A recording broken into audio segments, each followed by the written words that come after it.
CEAP, Centro Espírita Altivo Panfiro. Uma casa de amor.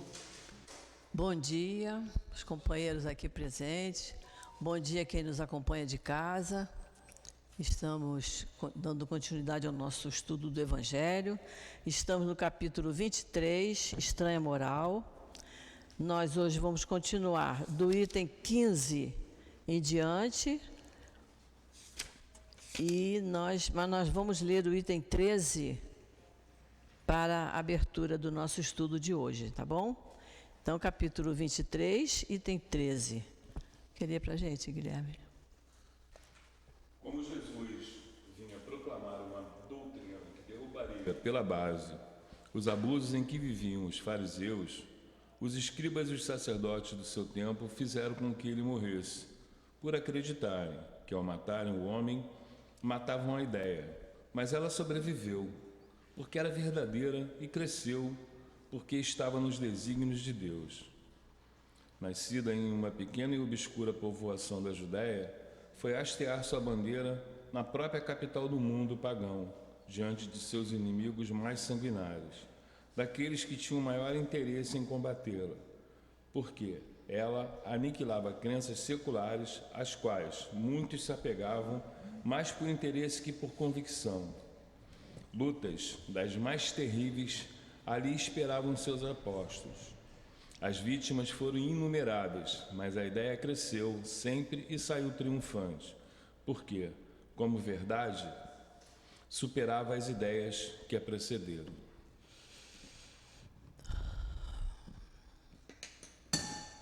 Querido Jesus, querido Mestre Emanuel, patrono do nosso curso, espíritos amigos que trabalham aqui no nosso CEAP, na nossa Casa de Amor, estamos aqui reunidos mais uma vez, Senhor Jesus, para estudarmos o Teu Evangelho, que tanto bem nos traz, porque nos acalma, nos esclarece, nos equilibra, e te pedimos, Senhor, que abençoe a cada um de nós que se interessa por esse estudo, para que possamos, Senhor, através dos teus ensinamentos, dos ensinamentos dados pelos espíritos que colaboraram na confecção desse livro, e através das leis de Deus, nosso Pai, possamos cada vez mais nos aproximarmos de Ti. Então, em Teu nome, Jesus, em nome desses espíritos amorosos, em nome de Deus, que pedimos permissão para iniciarmos o estudo da manhã de hoje. Graças a Deus. Graças a Deus. Então, depois que nós vimos aqui no capítulo 23, que nós lembramos aqui, né?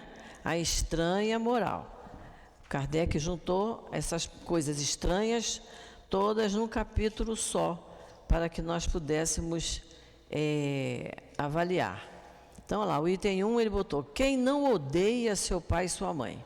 Aí nós já vimos que o vocabulário, né, era muito pobre, então odiar era amar menos. Não era odiar como a gente imagina hoje. Porque se o mandamento maior é amar a Deus sobre todas as coisas, então, lógico que a gente ama a Deus sobre todas as coisas e coloca o pai e mãe em segundo lugar. Depois, no item 4, ele botou: abandonar seu pai, sua mãe e seus filhos. E nós vimos que isso foi tido como uma coisa muito estranha, Jesus ter dito isso. Mas nós lembramos que hoje é tão comum, né? O filho, a filha arruma um emprego em outro lugar, em outro estado, em outro país e vai embora. Ou se casam e saem de perto de pai e mãe. É a vida normal, é a circunstância da vida que a gente vive. Então não tinha nada de tão estranho nisso, né? Não era questão de abandonar, era se afastar, né? Por motivos diversos. E no caso aqui, ele estava querendo dizer que, sim, quem ficasse muito apegado às suas coisas, ao papai, à mamãe, à sua casa, à sua zona de conforto, e não seguisse a ele, estava perdendo uma grande chance na sua vida. Depois, no item 7, deixai aos mortos o cuidado de enterrar seus mortos, que nós também falamos na semana passada, quando ele diz: deixai aos mortos o cuidado de enterrar seus mortos e vai anunciar o reino de Deus. Então, nós demos até 2 exemplos aqui, né, de situações em que a pessoa estava com um ente querido acabando de desencarnar, mas tinha um trabalho sério na casa espírita, fez o que tinha que fazer na casa, deu início ao trabalho e depois foi lá para o velório do seu querido. Porque o querido, quando chegou lá, ficou sabendo que o espírito não estava mais lá. Lembra que eu contei isso para vocês? Né? O altivo foi fazer a prece e falou: olha, ela já está sendo recebida por uma pessoa assim, assim, assim, assim, e que nós descobrimos quem era essa pessoa. Era uma tia nossa que havia desencarnado há muito tempo. Então, ali estava o corpo, o espírito, que é o que não morre, né? Já estava sendo recebido, que foi um grande consolo para nós, né? Depois, no item 9, não vim trazer a paz, mas a divisão. Porque, lembrando que bem trazer a divisão, porque ele fala aqui, se numa família tiver pessoas com opiniões diferentes, às vezes por religião, às vezes por política, às vezes até por princípios seus, há divisão, né? O filho diz: eu não me entendo com meu pai, porque ele pensa assim, eu penso assado. Então, ele veio trazer a divisão, por quê? Ele veio trazendo ideias novas que muita gente ia rejeitar. E, infelizmente, dentro do cristianismo, que as religiões com que a gente tem mais contato são todas cristãs, que é o espiritismo, o catolicismo, a religião evangélica, são todos cristãos, mas têm interpretações diferentes. Então, numa família, se tiver um espírita e um evangélico, em geral, não podem conversar muito, porque não vai dar certo. Se tiver um católico com um evangélico, a mesma coisa, porque tem opiniões diferentes, e, no entanto, todos são cristãos. O que é isso? É falta de conhecimento do que o Cristo quis passar para nós, né? Quando ele diz também: eu vim para lançar o fogo na terra. E ele diz assim: e que quero eu, senão que esse fogo se acenda? Ele queria que aquele fogo se acendesse, ou seja, que aquela luz que ele trouxe iluminasse todas as mentes, né? E que as pessoas passassem a pensar de acordo com o ele queria que resolvesse, que pensassem, né? Então, hoje nós vamos partir do item 15. Esse capítulo não tem instruções dos espíritos, é tudo palavra de Kardec. Então, vamos lá, vamos para o item 15. Vamos lá, Guilherme. Infelizmente, os adeptos da nova doutrina não se entenderam quanto à interpretação das palavras do Mestre. A maior parte delas não era muito clara por terem sido apresentadas em formas alegóricas e em expressões figuradas. Daí o surgimento, desde o início, de numerosas seitas que pretendiam ter, todas elas sem exceção, a posse exclusiva da verdade e que o decorrer de 18 séculos não conseguiu fazer com que entrassem em acordo. E aí ele tem uma notinha de rodapé, né? Dos 18 séculos. 18 séculos se haviam passado desde o advento do Cristo até o momento em que Kardec escreveu essas palavras. Hoje, às vésperas do século XXI, porque isso foi traduzido antes disso, né? Essa afirmativa se mantém tão ou mais atual do que naquela época.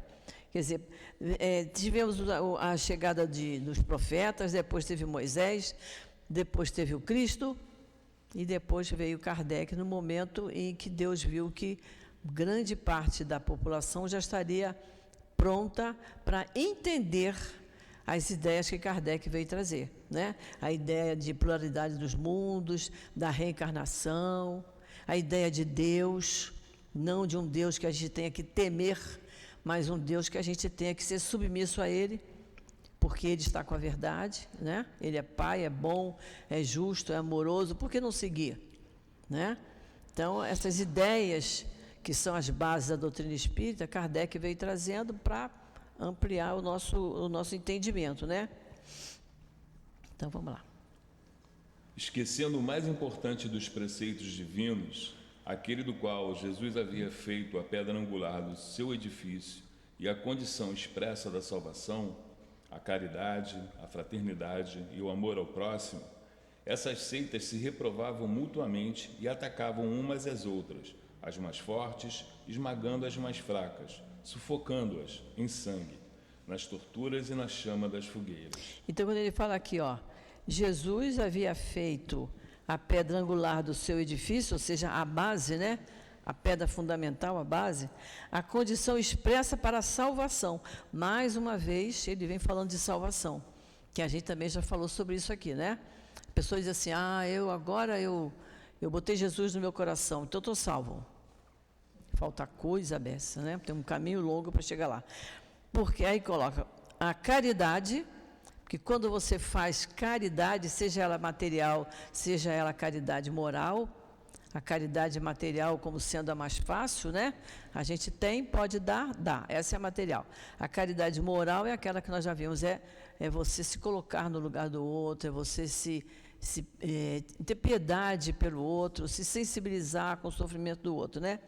A caridade, a fraternidade e o amor ao próximo. Né? Colocou isso como condição expressa para a salvação. E essas seitas se reprovavam mutuamente, como até hoje, né?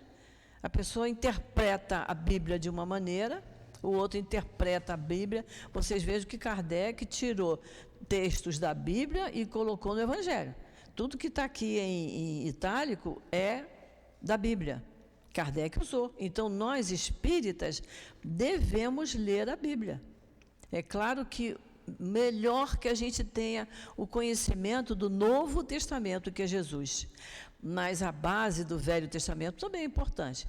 Lembrando sempre que lá no Velho Testamento, lá no Êxodo, nós temos o Decálogo, que são as leis ditadas para Moisés, lá no Monte Sinai, são leis divinas, que nós aprendemos, né, se perguntar quais são o Decálogo, vamos dizer, né? Todo mundo já sabe de cabeça. Aí todo mundo fala, não matarás, não roubarás, mas a gente sabe quais são. Mas tem as leis civis, que foram aquelas leis que Moisés criou da cabeça dele, para poder dominar um pouco aquele povo que era muito rebelde, muito difícil, né? Então, a gente vê umas coisas muito estranhas no Velho Testamento. Mas lembrando que ele escrevia aquilo para ele poder dominar aquele povo que ele estava tirando da servidão, né? Então, tem umas coisas lá no Velho Testamento que a gente lê e diz, puxa, que coisa mais estranha. Mas ele coloca lá, Deus disse, mas não era da cabeça dele, né? Vamos lá. Os cristãos, vencedores do paganismo, de perseguidos passaram a perseguidores. E foi a ferro e fogo que plantaram a cruz do Cordeiro sem mácula nos dois mundos. Era a época da Inquisição, não é? Isso aí falando da época da Inquisição, que os cristãos passaram a ser perseguidores e matavam quem não era na fogueira, né? Morriam queimados. Está comprovado que as guerras de religião foram as mais cruéis, fizeram mais vítimas que as guerras políticas e que, em nenhum outro tipo de guerra, se cometeram mais atos de atrocidade e de barbárie. Isso. A culpa seria do Cristo? A culpa seria da doutrina do Cristo? Certamente que não, porque ela condena formalmente toda a violência. Alguma vez Jesus disse aos seus discípulos, ide, matai, massacrai, queimai aqueles que não creem como vós? Não. Ele disse justamente o contrário. Todos os homens são irmãos, e Deus é soberanamente misericordioso. Amai o vosso próximo, amai vossos inimigos, fazei o bem àqueles que vos perseguem.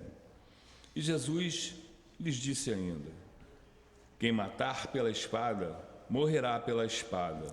Isso aqui, num comentário de Kardec, na questão 973, Livro dos Espíritos, ele vem dizendo, né, que a gente é sempre punido por aquilo em que pecou.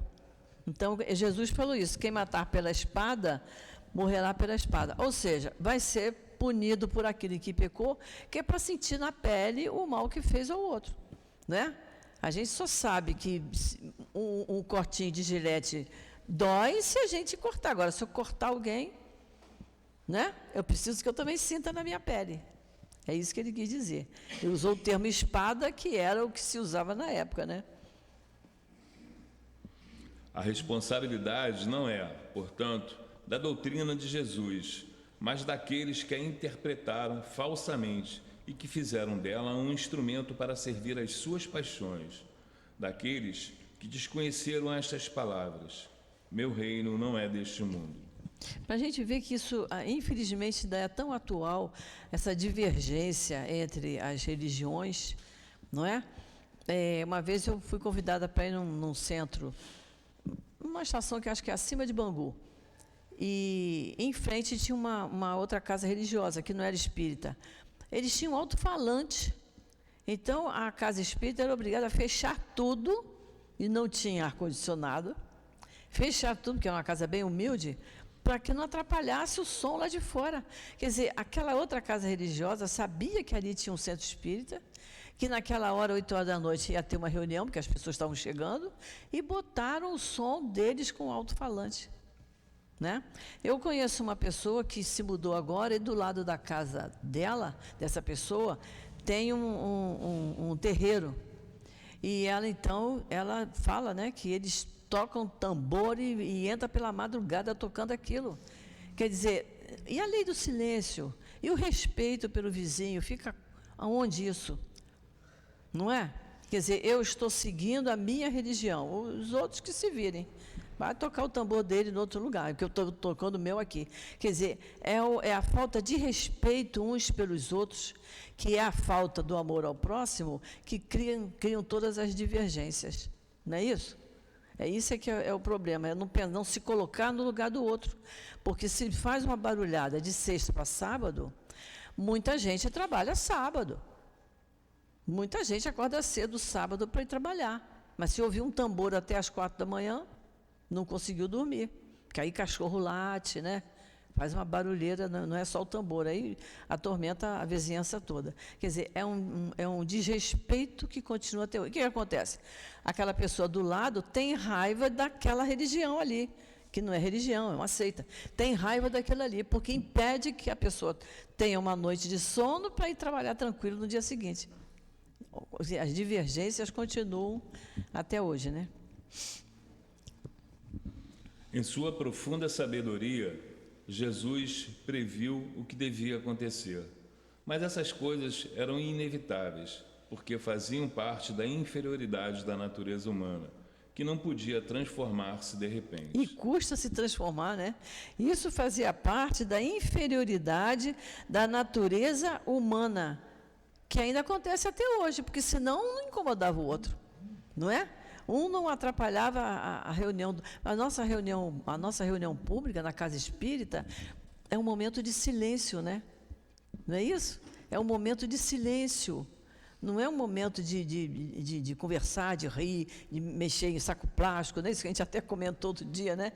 De mexer em saco plástico, fazer barulho. Não é isso. Ninguém chega aqui arrastando cadeira, mudando de lugar. É uma coisa silenciosa.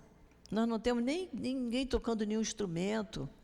E, no entanto, há outras religiões cristãs que são muito barulhentas, né? As músicas são muito barulhentas, tem muitos instrumentos musicais tocando, está quase que uma banda tocando ali. Então, se você sai da sua casa para assistir um estudo doutrinário e você quer se pacificar, se tiver uma guitarra tocando, eu não tenho nada contra o guitarrista, mas não vai me pacificar. Porque eu acho que eu que gosto de música, vou prestar mais atenção na música do que do orador, o que ele está falando, independente de quem seja. Não é? Então, olha como é que a coisa, até hoje, a coisa ainda está meio tumultuada. As pessoas não entenderam que a paz pede um silêncio, né? É um silêncio interior. E se o silêncio for exterior, melhor ainda. Era preciso que o cristianismo passasse por essa longa e cruel prova de 18 séculos para mostrar todo o seu poder. Apesar, porém, de todo o mal cometido em seu nome, ele saiu puro dessa prova, jamais foi colocado em questão. A censura sempre caiu sobre aqueles que abusaram dela. A cada ato de intolerância, sempre se afirmou: se o cristianismo fosse melhor compreendido e melhor praticado, isso não teria acontecido. E não é verdade? Né? Se a gente entendesse a ideia do Cristo, não haveriam divergências, né? Não haveria essa coisa da minha religião é melhor do que a sua, que eu sei mais do que você. Não haveria isso. É justamente pelo desconhecimento de tudo que contém o cristianismo, o desconhecimento de tudo que Jesus pregou, que Jesus falou. Vamos para o 16? Quando Jesus disse: "Não penseis que vim trazer a paz, mas a divisão", seu pensamento era este: "Não acrediteis que minha doutrina se estabeleça pacificamente. Ela trará lutas sangrentas, para as quais o meu nome será o pretexto, porque os homens não terão desejado compreender-me. Os irmãos, separados por sua crença, lançarão a espada um contra o outro, e a divisão reinará entre os membros de uma mesma família que não tiverem a mesma fé. Vim lançar o fogo sobre a terra, para limpá-la dos erros e dos preconceitos, assim como se põe fogo em um campo para destruir as ervas daninhas, e tenho pressa que ele se acenda, para que a depuração seja mais rápida, porque desse conflito a verdade sairá triunfante. A paz irá suceder à guerra, a fraternidade universal ao ódio dos partidos, a luz da fé esclarecida às trevas do fanatismo.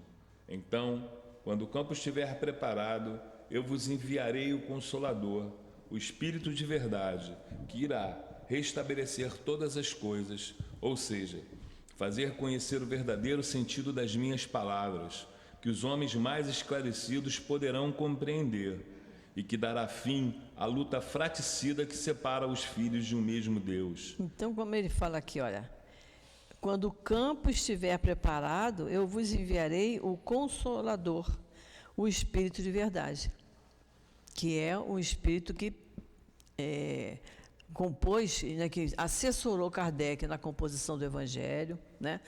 Respondeu questões lá no Livro dos Espíritos e nas outras obras de Kardec, o Espírito de Verdade, né? Foi que escreveu também o prefácio do nosso Evangelho, que é aquela mensagem muito bonita, que quem não deu ainda muita atenção, retorne a ler o prefácio do Evangelho, que é muito bonito. Então, ele enviaria o Consolador, que é o Espírito de Verdade, que vai restabelecer todas as coisas, ou seja, fazer conhecer o verdadeiro sentido das palavras dele, de Jesus, que os homens mais esclarecidos poderão compreender. E, olha, é tão bonito isso, que eu já comentei com vocês, não precisa ser esclarecido em letras, em instrução, basta que a pessoa queira entender, queira compreender. E eu já contei para vocês, eu estou na idade de repetir, vou repetir, vocês me perdoem. Mas tinha uma moça que trabalhava conosco na cozinha, no outro centro que eu frequentava, e ela não sabia nem assinar o nome. E numa aula de evangelho, que tinha assim umas 25, quase 30 pessoas, a instrutora fez uma pergunta e ninguém respondeu. Aí ela, muito humildemente, ela falou, eu posso dizer o que eu penso? E ela disse a resposta corretíssima.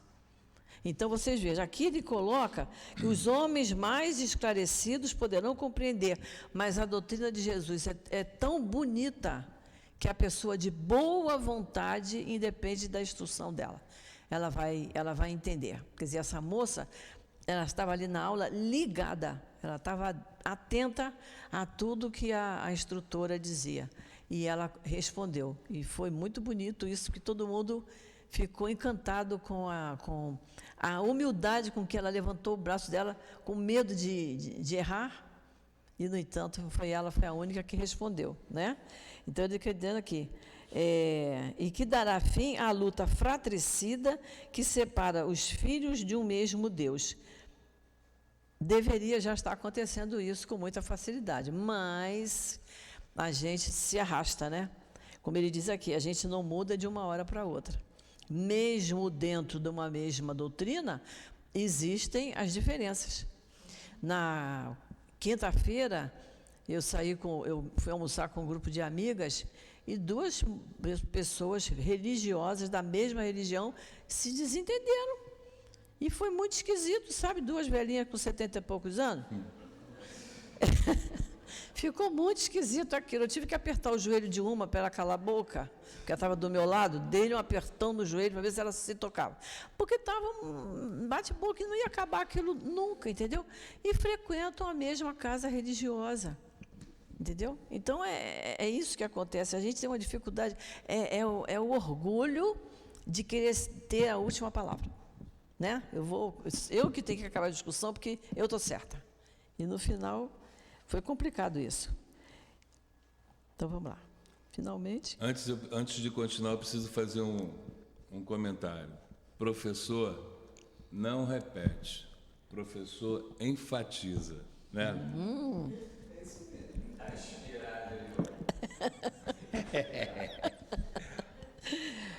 Muito bom. Que faz o amor, né? Não é? Finalmente, cansados de um combate sem solução, que como consequência só traz a desolação, levando o distúrbio até no seio das famílias, os homens reconhecerão onde estão os seus verdadeiros interesses para este mundo e para o outro. Verão de que lado estão os amigos e os inimigos da sua paz. Todos então virão abrigar-se sob a mesma bandeira, a da caridade, e as coisas serão reestabelecidas sobre a terra, de acordo com a verdade e os princípios que eu vos ensinei. Os princípios que eu vos ensinei. Se a gente seguir os ensinamentos do Cristo, se a gente estudar o Evangelho, mesmo dizendo, a doutrina espírita prega a minha transformação íntima, né? Então, eu tenho que mudar e eu quero mudar. A gente consegue. É com esforço. É com muito esforço, mas a gente consegue. Vamos ver o 17? O Espiritismo vem realizar, no tempo previsto, as promessas do Cristo. Entretanto, não pode fazê-lo sem destruir os abusos. Como Jesus, ele se depara com o orgulho, o egoísmo, a ambição, a cupidez, o fanatismo cego, que, encurralados em suas últimas trincheiras, tentam barrar-lhe o caminho, provocando embaraços e perseguições. Eis porque ele também tem que lutar. Mas o tempo das lutas e das perseguições sangrentas passou. As que ele terá de sofrer são todas de ordem moral, e o fim de todas elas se aproxima. E isso nos lembrou, que nós já estudamos aqui, o Auto de Fé de Barcelona, né? Quando um bispo da Espanha, sabendo que Kardec estava escrevendo os livros, ele pede que Kardec mandasse para lá uns exemplares para ele divulgar. Acontece que quando chegou na alfândega lá, eles pegaram os livros e queimaram as obras de Kardec, né? Queimaram os livros, mas é como ele diz aqui, mas não queimaram as ideias. As ideias permaneceram, né? As primeiras, as que o cristianismo enfrentou, duraram séculos. Estas durarão apenas alguns anos, porque a luz, em vez de partir de um só foco, brotará de todos os pontos da terra e abrirá mais cedo os olhos dos cegos. Quando ele diz aqui que a luz, em vez de partir de um só foco, brotará em todos os pontos da terra, ele está falando, como está lá no prefácio, das vozes do céu. O que são as vozes do céu? São os espíritos, não é isso? E abrirá mais cedo os olhos dos cegos. Vai abrir os olhos de quem deseja que seus olhos sejam abertos. Quem deseja aprender. Porque nós, como a gente sabe, todos nós somos médiuns. Alguns são médiuns videntes, outros são audientes, médiuns de incorporação. Eu sou médium só porque eu sonho, sabe? E eu sou muito ajudada. Meu anjo da guarda deve dizer, não vai por ali não, vai por ali. Mas eu não vejo nada, não sinto nenhum arrepio. Mas a gente tem as nossas intuições. Nós temos as nossas intuições. E que a gente recebe bem, especialmente depois que a gente faz uma prece. Na dúvida de tomar uma atitude, na dúvida de dar uma solução para uma dificuldade nossa, se a gente fizer uma prece, pedir aos bons espíritos que nos intuam, e aí os espíritos pedem que a gente dê um tempo, porque muita gente faz a prece e quer o resultado imediato. E não é assim.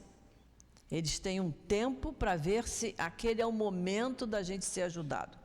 Então, a gente pede e espera. e que a ajuda vem. Nem sempre é aquela ajuda que a gente estava querendo, mas é o que eles acharam que era melhor para nós naquele momento. Então, é por isso que todos nós somos médiuns. Agora, ter a mediunidade ostensiva, isso é um dom de cada um, né? Que é diferente da gente. Tem gente que vê, tem gente que ouve, né? Tem gente que tem intuição para escrever, certo? Eu só digo uma coisa a vocês, eu não tenho essa mediunidade ostensiva, mas uma coisa que sempre me aconteceu, antigamente, quando eu preparava uma palestra, uma coisa, eu me sentava, fazia a minha prece, e aí aquilo vem, pega o livro tal, daqui a pouco você está com 4, 5 livros em frente a você, e você começa ali, e às vezes o Jorge vinha e dizia assim, nós vamos fazer, peraí, não me interrompe agora não, porque eu estava focada naquilo ali. O que é isso? É a ajuda dos espíritos, para que a gente faça um trabalho bom. Isso é um trabalho espírita, mas é em qualquer outra coisa que a gente faça. Se a gente vai consertar uma coisa dentro de casa, quebrou lá uma tomada, aconteceu alguma coisa, eu estou na dúvida, que instrumento que eu vou usar, que ferramenta, eu faço uma prece antes, que eu peço ao meu anjo da guarda que me ajude, que me intua, para que aquilo que eu vou consertar, eu tenha sucesso. Se é uma costureira, vai costurar uma roupa, pede a Deus que intua para que aquela obra saia a contento da freguesa, né? Se a gente vai fazer um almoço, vai fazer alguma coisa, é isso que tem que ser feito. É a prece antes de qualquer coisa que a gente vai empreender, eu tenho que me concentrar antes, eu não posso chegar e já ir fazendo. Na cozinha a gente sabe, se a gente chegar sem muita atenção, vai cortar o dedo, vai queimar o dedo, vai dar uma topada no pé do fogão e vai por aí fora, né? Então a gente chega, faz uma prece, se acalma e inicia a obra que vai dar certo. Então, quando ele fala aqui, em vez de partir de um só foco, brotará de todos os pontos da terra. Todos nós podemos ter intuição, porque todos nós temos um anjo de guarda que está ali junto de nós, nos auxiliando, nos intuindo. E como, quando a gente chegar lá no capítulo 28, nós vamos ver. Tem lá no capítulo 28 uma parte em que fala que o nosso anjo da guarda, ele fica ansioso para ver que atitude vamos tomar. Porque a atitude é nossa, nós temos livre-arbítrio. O anjo da guarda não diz assim, olha, hoje você não faça isso não. Não é isso, é mais na parte comportamental. Uma coisa que possa trazer alguma consequência. O restante é material, é nosso. Então, nós temos livre-arbítrio para tudo. Para a parte comportamental e para a parte material, a parte física. Mas eles ficam ansiosos de verem que atitude vamos tomar. Então, uma vez eu estava com o Jorge acho que era no túnel Rebouças, eu acho, e nós vimos que vinha um carro, sabe quando eles vêm alinhavando, naquele desespero? Aí eu falei assim, mas da guarda, ele está no maior sofrimento, que atitude ele vai tomar? Onde ele vai parar? Porque ele vinha em alta velocidade, cortando feio. E aí eu lembrei dessa passagem. É nesse momento que o anjo da guarda fica ansioso para ver o que ele vai fazer, porque é da vontade dele sair cortando todo mundo, ansioso para chegar lá, não sei aonde. Por isso que às vezes nem chega, né? É isso aí. Mas vamos lá. Vamos para o 18. Mas não é que nós vamos acabar o capítulo 23 hoje? Essas palavras de Jesus devem, portanto, ser entendidas como referentes à cólera, que ele previa, a sua doutrina iria provocar, aos conflitos momentâneos que surgiriam como consequência, às lutas que ela teria que sustentar antes de se estabelecer, como aconteceu aos hebreus antes de sua entrada na terra prometida, e não como um desejo premeditado de sua parte de semear a desordem e a confusão. O mal deveria vir dos homens e não de Jesus. Ele não era como o médico que vem curar. Ele era como o médico que vem curar, mas cujos remédios provocam uma crise salutar, removendo os males do doente. A gente entende isso, né? Ele era como o médico que vem curar, mas cujos remédios provocam uma crise salutar. Por quê? Os remédios que o Cristo nos oferece nos tira da nossa zona de conforto, que a gente acha que está bom demais assim mesmo. Para que eu vou mexer numa coisa que está ótima? Acontece que eu não estou progredindo nada, eu estou parada ali, estou estacionada. Então, se eu quiser melhorar moralmente, espiritualmente, eu tenho que dar uma mexida na minha vida, eu tenho que mudar meus hábitos. E é isso que ele está dizendo. O médico, ele é o médico que vem curar, ele vem nos curar, mas os remédios dele provocam uma crise. Só que, como é para nos melhorar, é uma crise salutar, que remove os nossos males, nós é que somos os doentes. E não é isso, a gente está com uma doença, você faz um tratamento médico, você toma um remédio amargo, você toma uma injeção que dói pra caramba, mas não é para a gente ficar bom? E é assim também na parte íntima nossa parte moral. A gente, para melhorar, tem que passar por uma dorzinha, a dor da mudança. Eu preciso mudar, eu preciso compreender melhor, como diz o meu amigo, o sentido da vida, né? Se eu não compreender o que eu estou fazendo aqui nesta vida, se eu não parar para pensar nisso, eu não vou entender por que uma doença, por que um desafeto, por que um momento triste, por que uma partida de um ente querido. Então, eu tenho que entender isso aí, né? Alguma dúvida do capítulo 23? Se tem, é a coisa mais normal do mundo, porque é um capítulo que até a gente assimilar bem esses conceitos, não é? Pode falar, Luciana. Não? Não quer falar. Tá certo. Então, nós podemos começar o 24 hoje. Não coloqueis a candeia debaixo do alqueire. Então, vamos ver. A candeia debaixo do alqueire. O item 1. Não se acende uma candeia para colocá-la debaixo do alqueire, e sim sobre o candeeiro, a fim de que ela ilumine todos aqueles que estão na casa. Mateus... Isso, Mateus 5,15, né? 5,15. É. Olha só, não é do tempo de nenhum de vocês, mas é do meu tempo, que eu me lembro quando a minha irmã caçula nasceu, antigamente não se acendia lâmpada elétrica porque podia magoar os olhos do bebê. Então, e olha que o bebê quase não tinha os olhos muito abertos antigamente, agora eles nascem de olhos abertos. Mas a minha mãe acendia, ela chamava de candeeiro. Era um pote que botava-se uma água e um pouco de óleo. Então, ficava um tantinho de óleo, porque o óleo não penetra na água, né? Botava, e ali em cima num negócio com um paviozinho. E aquilo ficava aceso para iluminar o quarto. Então, é isso que ele está dizendo. Não se acende uma candeia, que a minha mãe chamava de candeeiro, tem até uma música que fala em candeeiro, né? Apagar o candeeiro. Não se acende uma candeia para colocá-la debaixo do alqueire. O alqueire seria um pote, que eu vou mostrar aqui para vocês. E sim sobre, a fim de que ilumine todos aqueles que estão na sua casa. Esse meu evangelho, como ele é antiguinho, ele tem o desenho aqui, ó. O candeeiro, que é isso aqui que tem o pavio, e aqui um pote que já está até quebrado, né? Quando fotografaram, estava quebrado. Então, não se acende o candeeiro, bota um pote de cima para apagar a luz. Você bota o pote emborcado e bota o candeeiro em cima para iluminar o ambiente. Foi só uma coisa figurativa que Jesus quis falar. E o item 2, vamos lá. Ninguém, pois, acende uma candeia e a cobre com um vaso ou a coloca debaixo da cama, mas coloca sobre um candeeiro, a fim de que os que entrem vejam a luz. Porque nada há oculto que não acabe por ser descoberto, nem escondido que não deva ser conhecido e aparecer publicamente. Vocês vejam que o item 1 e o item 2, eles são correspondentes, né? O item 1 foi Mateus, o item 2 foi Lucas. Lucas dizendo a mesma coisa que Mateus, mas deu esse arremate. Porque não há nada oculto que não acabe por ser descoberto. Como a gente fala, a mentira tem pernas curtas, né? A pessoa mente, um dia ela se distrai e acaba falando a verdade, né? Nem escondido que não deva ser conhecido e aparecer publicamente.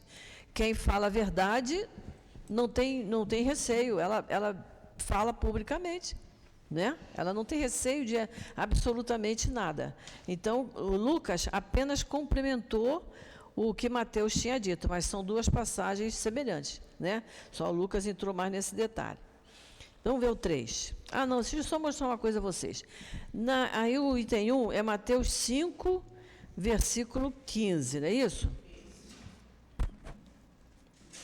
Eu vou só mostrar para vocês, porque eu acho isso lindo, lindo, lindo. Mateus, capítulo 5, né? No versículo 13, ele diz assim, Jesus diz assim, vós sois o sal da terra. Se o sal perder sua força, com que coisa poderá ele recuperar o sabor? Para nada ficará servindo, senão para ser lançado fora e ser pisado pelos homens. Ele quis dizer que nós somos o tempero da terra. Olha que coisa bonita. Que a terra, sem o ser humano, não teria graça. Acho isso muito bonito, né? No versículo 14, ele diz assim, ó, vós sois a luz do mundo. Não pode ficar oculta uma cidade situada no alto dos montes. Tampouco se acende uma lanterna e se coloca debaixo do alqueire. E aí por fora. Então, Jesus nos considera como o sal da terra, porque nós somos o tempero. A terra, ela é interessante porque o ser humano está presente, né? Com a sua inteligência. E ele diz que nós somos a luz do mundo. Se nós somos a luz do mundo, é para a gente distribuir a luz que a gente está recebendo. E quando a gente estuda o Evangelho, a gente recebe muita luz, que a gente não tenha dúvida disso. É só para a gente não ter... Só isso, quando ele botou aqui, Mateus capítulo 5, versículo 15, quem quiser anotar aí, bota só. Ver também o 13 e o 14, porque são coisas interessantes que estão na Bíblia e são bonitos da gente saber, né? Então, vamos para o item 3. Seus discípulos se aproximaram e lhe disseram, por que tu lhes fala por meio de parábolas? E Jesus respondeu, é porque a vós outros foi dado conhecer os mistérios do reino dos céus, mas a eles isso não foi concedido. Porque ao que tem lhe será dado e terá em abundância, mas ao que não tem, até o que lhe será dado, até o que tem lhe será tirado. Isso nós analisamos bem quando nós estudamos lá o capítulo 18, lembram disso? Muitos chamados, poucos escolhidos, nós vimos isso, né? Ao que tem, mais lhe será dado, porque ele tem boa vontade, ele tem vontade de aprender, de conhecer, então ele lê mais, ele estuda mais, ele se interessa mais, ele se esforça mais. Então, ele já tem o conhecimento e ele vai ter cada vez mais, porque ele quer, ele tem a vontade de ter. E ele diz, mas o que não tem, até o que ele tem, lhe será tirado. Quer dizer, aquela pessoa que é morna, não tem gente que é assim, que você não tem vontade de ler esse livro que fala sobre isso assim? Eu já li uma coisa parecida com essa, não quero ler isso não, né? Então, ela leu, não releu, não fez aquilo, vai esquecer.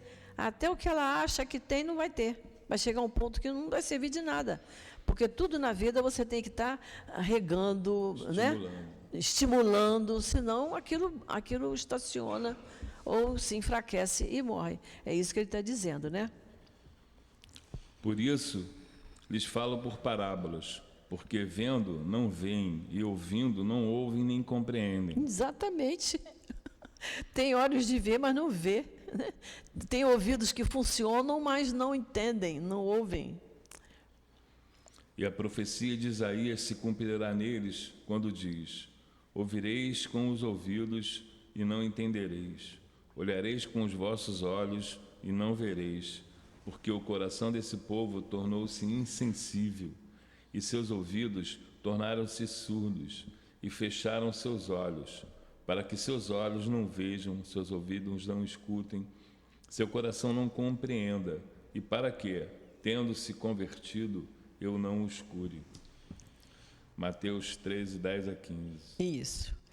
Tudo isso, é só um puxãozinho de orelha, né?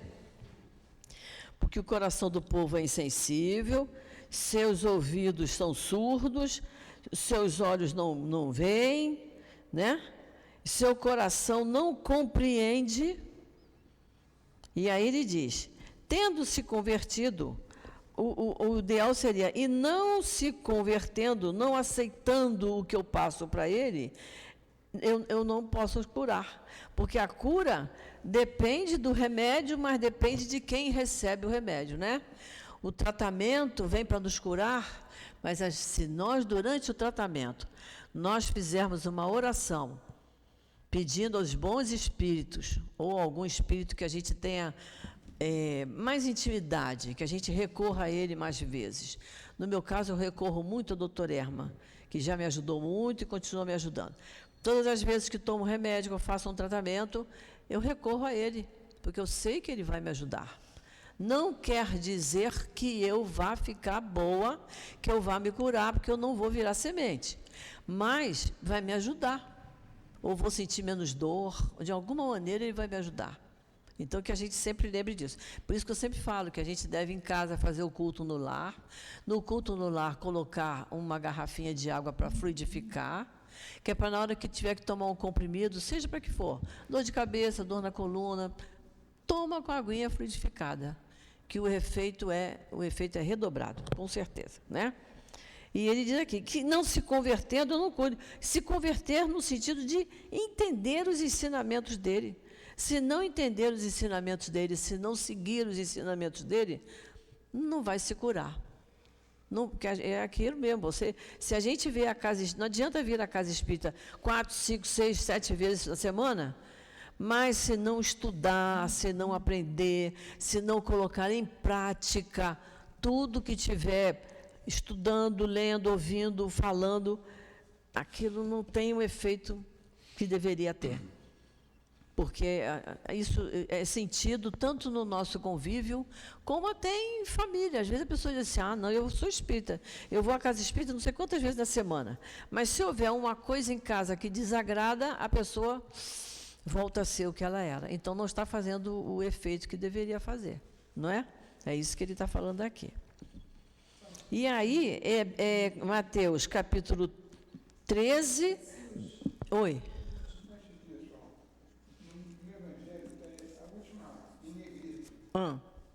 Essa fala de Mateus, eles colocavam, tendo-se convertido, eu não os curo.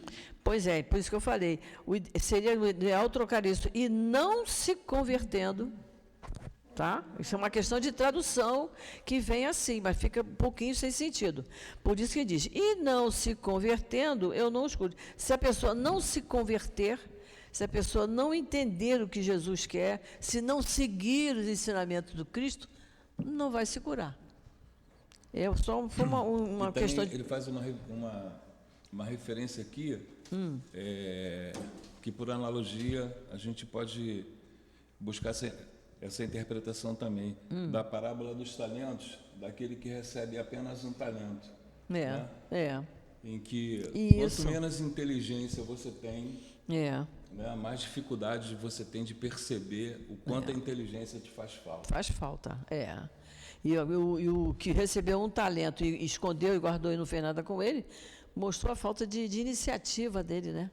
Exatamente. Né? Falta de iniciativa dele.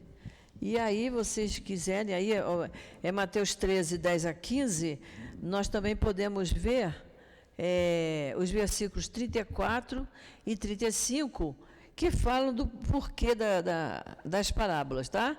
Que na minha Bíblia diz assim, que o Salmo 78, que foi escrito por Asaf, que era profeta, em que ensinava os caminhos de Deus, ele aconselhava que se falasse por parábolas. O que a gente entende por parábolas? São historinhas, né? Jesus contava historinhas, como a gente faz quando a gente dá aula para criança, você tem que começar contando uma historinha para ele entender o que você vai ensinar, né? Então, por exemplo, você chega para uma turma de crianças de 3º ano, você vai ensinar perímetro. Aquilo para ele não quero, o que é isso? Não sei que palavra é essa, né? Então a gente dá um exemplo, né? Se a mamãe for fazer se a mamãe for fazer uma toalha e ela quiser botar renda em volta, ela vai na loja comprar renda, ela não sabe quantos metros ela vai comprar. Então, é preciso que ela saiba o perímetro da mesa, para saber o perímetro da toalha, né? E aí ela diz, vou gastar 5 metros de renda. Ela vai na loja e compra de 5 metros. Ela não, nem compra para menos nem para mais, ela compra o que é certo. Então, a gente ensina isso, né? Comprou um terreninho, vai cercar o terreno com arame. Quantos metros de arame? Tem que ver quanto mede o terreno, para entender que pé é em volta, né? É um metro, quantos metros tem em volta. Então, você tem que contar isso, tem que mostrar para a criança, tem que levar um paninho de prato para mostrar, está vendo? Ó, se eu quiser botar uma rendinha nesse paninho de prato, eu tenho que saber quanto que ele mede, para eu saber quanto de renda. É assim, então, porque a criança não vai entender o que quer dizer perímetro, não vai entender a fórmula do perímetro. Então, como é criança, você tem que contar uma historinha e dizer por que ele precisa aprender aquilo. Então, Jesus falava por parábolas, porque era uma história que ele contava. Sendo que, naquela época, aquilo ficava assim meio no ar. O pessoal via a história, achava bonito. Vocês vejam que até hoje a gente ainda tem dificuldade, às vezes, de interpretar uma parábola, né? Por isso que tem o Carribar Schutter, eu fiz um livro só de parábolas, para a gente poder entender. Era um curso que tinha aqui na casa, que não temos, mas que era muito bom que tivesse outra vez, né? É verdade. Nós que fizemos o curso aqui, foi muito bom. O curso... Me lembrei até aqui que o Nilton todo domingo perguntava ao Jorginho, Jorginho, o que é uma parábola? O que é uma parábola? O Jorge sabia nada. E eu também. Parábola é uma alegoria que tem como uma narrativa. A narração alegórica tem por objetivo um conceito moral. Isso. Viu, Luiz? Vamos continuar ou parar? Hã? Vou continuar ou parar? Vamos fazer mais um pouquinho, né? É de admirar que Jesus diga que não se deve colocar a luz sobre o alqueire, enquanto que ele mesmo constantemente esconde o sentido de suas palavras sob o véu da alegoria, que não pode ser compreendida por todos. Ele se explica dizendo aos seus apóstolos: eu lhes falo por parábolas, porque eles não estão em condições de compreender certas coisas. Eles veem, olhem, ouvem, mas não entendem. Dizer-lhes tudo, portanto, seria inútil no momento, mas para vós eu digo, porque vos foi dado compreender esses mistérios. Ele procedia com o povo como se faz com as crianças, cujas ideias ainda não estão desenvolvidas. Você vê que todos nós precisamos de algum tempo para assimilar as ideias do Cristo, né? Nós, adultos, ainda precisamos desse tempo. Vamos lá. Dessa maneira, ele indica o verdadeiro sentido das palavras. Não se coloca a candeia debaixo do alqueire, mas sobre o candeeiro, a fim de que todos aqueles que entrem possam ver a sua luz. Essa sentença não significa que se deve revelar inconsideradamente todas as coisas. Todo ensinamento deve ser proporcional à inteligência daquele a quem ele se dirige, visto que há pessoas a quem uma luz muito viva deslumbraria sem as esclarecer. Olha que coisa interessante, né? Ele diz aqui, essa sentença não significa que se deve revelar inconsideradamente todas as coisas. Isso aí é o trabalho dos médiuns, né? Há pessoas que escrevem, aqui na nossa casa nós ainda não temos esse trabalho, mas que escrevem para o plano espiritual, que elas querem saber isso, aquilo, outro, cheio de curiosidade. O médium, né, quando responde através do espírito, ele vai até onde deve ir. Não se pode revelar a pessoa exatamente. Eu me lembro que o Altivo comentava com a gente, que uma pessoa chegou para ele e falou assim, Altivo, eu vou trazer a minha mãe aqui amanhã para você dar um passe nela, porque ela está muito mal.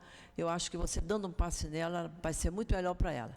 Aí o Altivo falou assim, acho que ele falou que não precisa trazer. Não precisa trazer, não. Você me dá o nome dela, que nós vamos orar por ela. Mas a partir de amanhã ela vai melhorar muito. E a mãe dela morreu no dia seguinte. Aí ele falou assim, mas não melhorou muito, ela foi promovida. Estava velhinha, doente aqui, passando mal. ela foi promovida. Para nós que ficamos, a pessoa não entende, mas para o espírito foi bom. E ele então disse, pode deixar, nós vamos orar aqui por ela. O irmão do Jorge ficou em coma há 6 anos, e ele dizia assim, ele precisa desencarnar. A gente não entende isso, né? Mas o espírita, ainda mais ele, médium, como ele era, ele dizia isso, ele precisa desencarnar. É porque a esposa ficava ali cuidando dele 24 horas, grudada nele. Então, segurava ele. Ele falou, se ela se afastasse um pouquinho, ele desencarnava. Porque ele precisa desencarnar. É uma visão diferente. Então, o médium, se a gente for numa pessoa que dissesse, olha, olhando para você, eu estou vendo, não acredite. Porque o médium verdadeiro que estuda, ele não faz uma coisa dessa. Eu já contei para vocês que eu fui para uma reunião, tinha uma pessoa que se dizia médium e disse assim para mim, olha, eu estou vendo atrás de você. Eu falei, é um espírito ótimo, né? Cheio de luz. Acabou. Não quero ouvir o resto. Não quero saber do resto. Porque isso é uma bobagem. Não lucra nada. Você não lucra nada sabendo que quem atrás de você, se está bem, se está mal, que vai depender de você. É verdade. É a gente que abre portas e janelas. A gente é que abre, né? E aquela pessoa, se estava vendo, o que ela devia fazer? Se não fosse um espírito de muita luz, orar. Orar para me proteger e para aquele espírito se afastar. E não me dizer, eu estou vendo atrás de você. Acabou a graça, não quero saber. Gente, olha, está na hora do meu amigo começar a aula dele.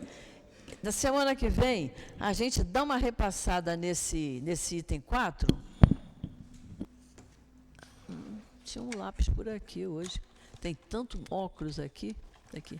A gente dá uma repassada nesse item 4, que ele é bom. Vai ser dia 9, né? 9, 7, 23. Tá bem? A gente dá uma repassadinha nesse item 4, e daí a gente continua nesse capítulo 24, tá? Isso aí. Tem umas coisas interessantes aqui para a gente observar. Então, vamos fazer a nossa prece para a gente encerrar.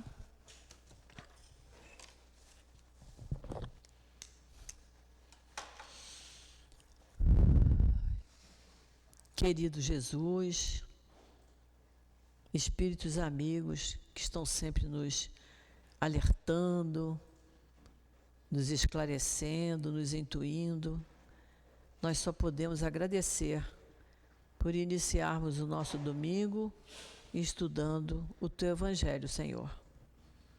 Permita, Jesus, que as Tuas palavras, os Teus ensinamentos fiquem gravados no nosso sentimento, nos nossos pensamentos, para que possam as nossas palavras serem sempre palavras de conforto, de ânimo e de alegria. Porque nós temos a certeza absoluta que o Senhor quer que sejamos alegres e não que vivamos tristes. Então, que possamos, Senhor, guardar a Tua imagem, guardar o Teu abraço, sentir a Tua mão amiga passando sobre nossas cabeças, para que nós possamos ter sempre uma palavra de carinho, uma palavra amiga para todos aqueles que convivem conosco, para todos aqueles com quem nós nos deparamos no dia a dia.